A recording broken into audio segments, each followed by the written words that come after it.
Hello, I am your host, Brujo underscore Anthony 87. Woo woo! Coming to live from my living room inside of East Los Angeles in Southern California. I am a Brujo, a Santísima Muerte Devotee, tarot card reader, intuitive empath, glamour witch, and healer. And you can find me under the same name under Facebook and Instagram. And today, I know it's been a while since I made a video. I'm going to do another book review. This one is it's called Everyday Crystal Rituals, Healing Practices for Love, Wealth, Career, and Home. 100 Crystal Profiles by Naha Armady. I hope I'm pronouncing that right. Excuse me. And the book cover looks like this. This is the paperback copy. You can also get it on Amazon Kindle and have it as an ebook. I've had it through that way as well. Fortunately, I had, unfortunately, oddly enough, it got canceled for some reason, so I'm not able to archive it back into my phone. But either way, it's still a great read. I believe she used to work for the House of Intuition in Echo Park. Oh, okay. Well, about the author, Naha Armady is a lifelong student of esoteric wisdom and initiated into the Western mystery tradition. So she works with the Kabbalah system and Jewish mysticism, that kind of thing. A full-time teacher, crystal therapist, intuitive consultant, and spiritual mentor of the House of Intuition in Los Angeles, the one in Echo Park. She's also the founder of the 22 teaching schools of Hermetic Science and Magical Arts, offering a year-round curriculum in crystal healing, tarot, meditation, energy healing, alchemy, sacred geometry, astrology, practical and ritual magic, intuitive development, and Hermetic Kabbalah. That's what I was mentioning before. Naha strives to awaken her students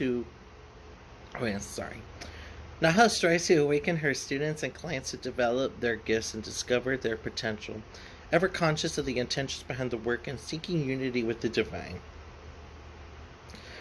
This is quoted from her website, the22teachings.com. I had taken a peek at that, and I want to get into that so much, and I definitely recommend if you're interested in those kind of things. So, how this starts out, this is the intro. Part one's called The Way of Abundance.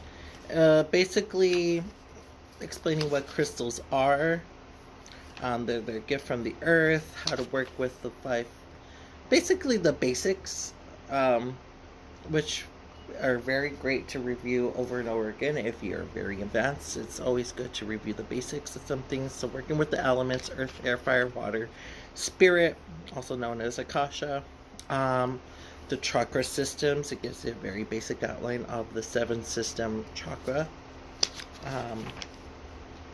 Things talks about different kind of stones, like raw and polished stones. Mostly of the crystals that you see are polished stones, but they can be used raw. It really depends on what crystal you gravitate to. It doesn't matter if it's raw or polished. Some people prefer raw, some people prefer polished. Crystal divas, meaning you're tuning to the crystal, the spirit of the crystal.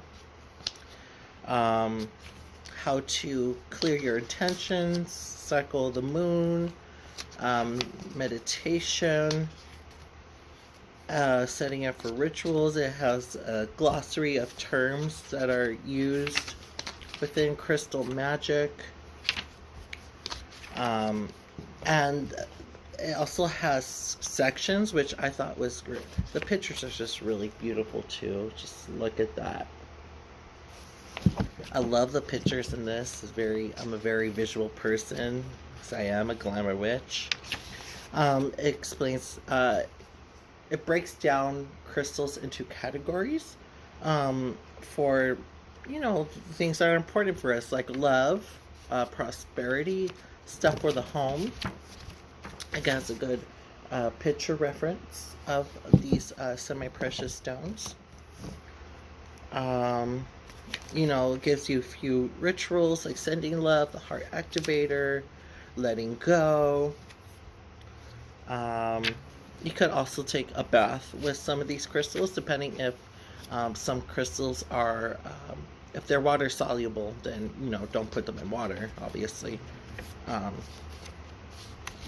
It talks about, prosperity. Here's what's for prosperity.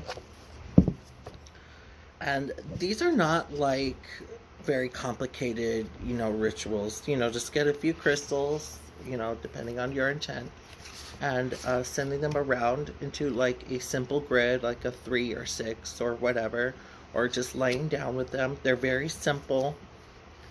They're not, and most of these crystals, they are pretty easy to find, depending on your good reputable source of semi-precious stones. They're very easy to find. Stuff for the home. It gives you some rituals about working with seasons throughout the year, how to make sacred space in your home, the days of the week, and to do some crystal rituals, how to realign your chakra centers, how to break through obstacles, protection, your meditation space,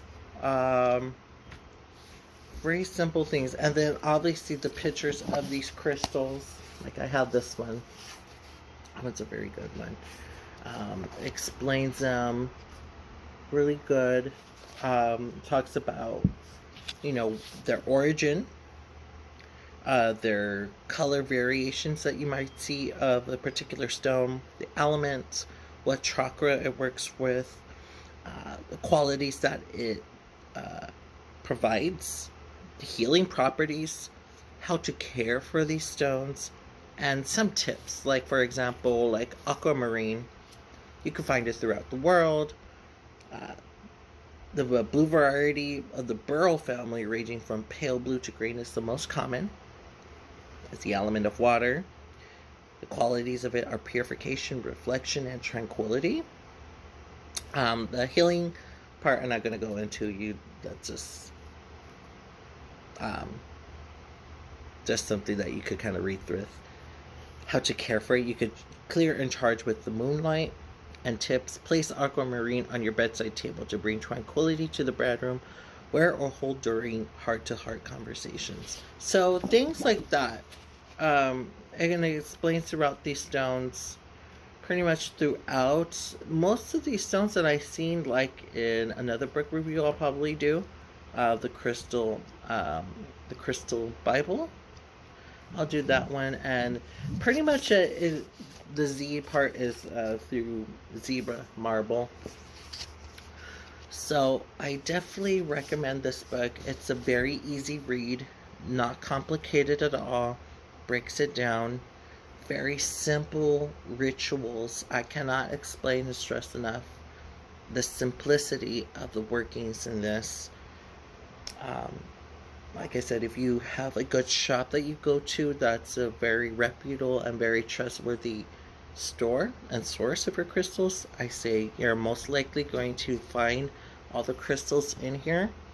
And if not, if you happen to go out of town and you see a store that has some of these, definitely the crystal collection is something of a it's a destination, it's a journey. So don't buy all your crystals all at once. For me, I think that's the biggest mistake, because it can be too overwhelming, and you're stuck with crystals that you don't know what to do with. The right crystal will come to you in its right time and its right place. So, like for example, some of the stones in here are from Arizona when I went to visit my friend.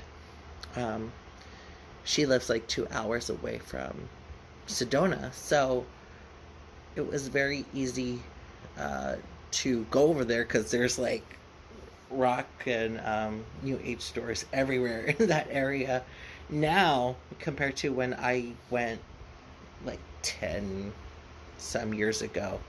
It's very different now. So, and some of the stones that are in there, like bismuth and meteorite. I don't think meteorite's in this book, but bismuth is, and I wouldn't have found that crystal in most of the shops that I've gone to that I've noticed. So it depends. So, or online if you have. Sometimes online it's kind of sketchy for getting your stones and crystals. But like I said, as long as it's honest and reputable, has this good reputation, then by all means go purchase your stones from that online source. And that will be it. This was a quick one. I know some people ask me for, what are some good books on crystals. I definitely recommend this one. And I will do another book review soon about the other ones that I have. I have one called the Crystal Bible 1 and the Crystal Bible 2. I think that author has like 4 other ones. But go get this one. You can get it on Amazon. And I will leave it as that. So take care, be safe, be kind to yourself, and be kind towards each other. Mucho, mucho amor. Bye-bye.